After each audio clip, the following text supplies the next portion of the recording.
অশরীরীদের নিয়ে করুণা উপহাস, হতে পারে তোমার শরীরে তাদের বসবাস।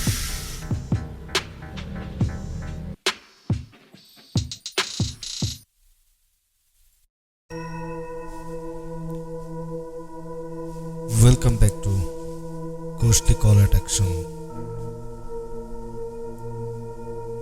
ভয়ে যাচ্ছে আমি সুস্ময়, আপনাদের জন্য অনেকদিন পরে হচ্ছে একটি ভৌতিক ঘটনা নিয়ে এসেছি। এই ঘটনাটি হচ্ছে নাগা সাধুর অভিশাপ নিয়ে। তো ঘটনাটি মন দিয়ে শুনবেন। তো কথা কম বলে চলুন ঘটনাটিতে চলে যাই।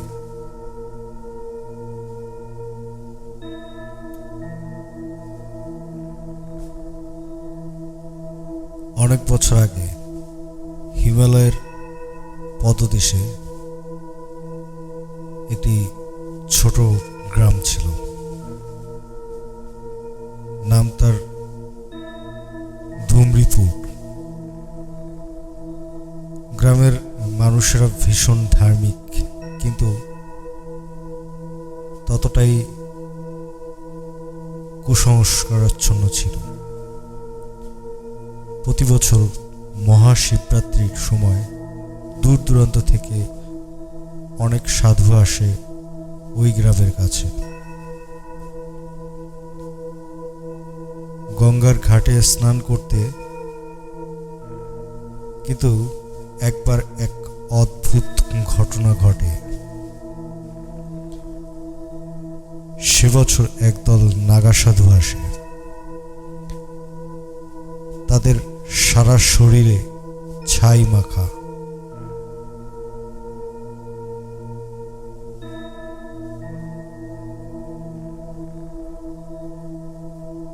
গলা পর্যন্ত জটা, চোখের আগুনের মতো দৃষ্টি। গ্রামের লোকজন কিছুটা ভয়ে, কিছুটা কৌতূহলে তাদের দেখে, কিন্তু গ্রামের মোড়ল হেমন্তবাবু এদের ভণ্ড বলে তাড়িয়ে দেন। তিনি বলেন, এইসব পাগলের দলকে আমাদের গায়ে ঢুকতে দিও না। নাগা সাধুরা কিছু বলেননি, শুধু একজন, যিনি সবচেয়ে বয়োজ্যেষ্ঠ, মাথার উপরে কপালে ত্রিনয়ন আঁকা, তিনি শান্ত গলায় বলেছিলেন, শিবকে অপমান করলে শিব রুষ্ট হন না, রুদ্র জাগ্রত হন। সে রাতেই শুরু হয় ভয়ঙ্কর ঘটনা।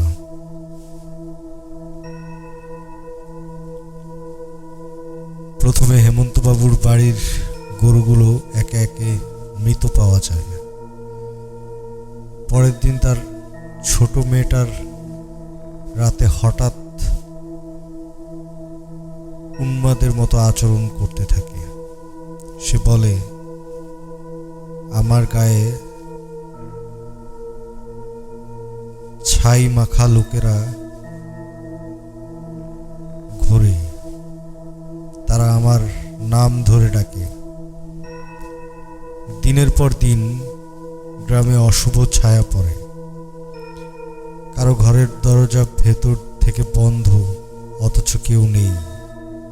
কেউ কেউ বলে, রাতে ঘাটে কেউ মন্ত্র পড়তে শুনছে, ভাঙা গলার আওয়াজে।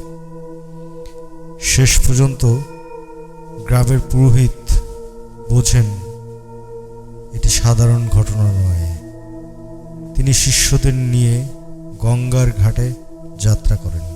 সেখানে গিয়ে তারা যা দেখে আজও কেউ বিশ্বাস করে না। ঘাটে সারিবদ্ধভাবে ছাই মাখা অচেতন দেহ পড়ে আছে। তারা না মৃত, না জীবিত। চোখ খোলা কিন্তু দৃষ্টিহীন, আর মাঝখানে দাঁড়িয়ে আছে সেই ত্রিনয়ন আঁকা নাগা সাধু। তিনি শুধু বলেছিলেন, ধর্মকে অপমান করলে মানুষ অভিশপ্ত হয়। শিব রক্ষা করেন কিন্তু রুদ্র দহন করেন। তারপর থেকেই ধুমরিপুর আর কোনো মানচিত্রে নেই। কেউ বলে ভূমিকম্পে গ্রামটা ধ্বংস হয়ে গেছে, কেউ বলে শিব নিজে ধ্বংস করেছেন সেই পাপীদের। কিন্তু আজও যারা সাহস করে সেই জঙ্গলের ভেতরে ঢুকে, তারা বলে রাতে ঘাটের ধারে ছাই মাখা একজোড়া চোখ এখনো তাকিয়ে থাকে, শান্ত কিন্তু ভয়ঙ্কর। ধন্যবাদ সবাইকে। যদি আমার এই ঘটনাগুলো আপনাদের ভালো লেগে থাকে তবে অবশ্যই আমার চ্যানেলটি সাবস্ক্রাইব করবেন এবং এই ঘটনাগুলো শেয়ার করবেন। আর আপনাদের কাছে এই ধরনের ঘটনা যদি থেকে থাকে তবে অবশ্যই আমাকে হোয়াটসঅ্যাপ কিংবা ইমেলের মাধ্যমে জানাতে পারেন।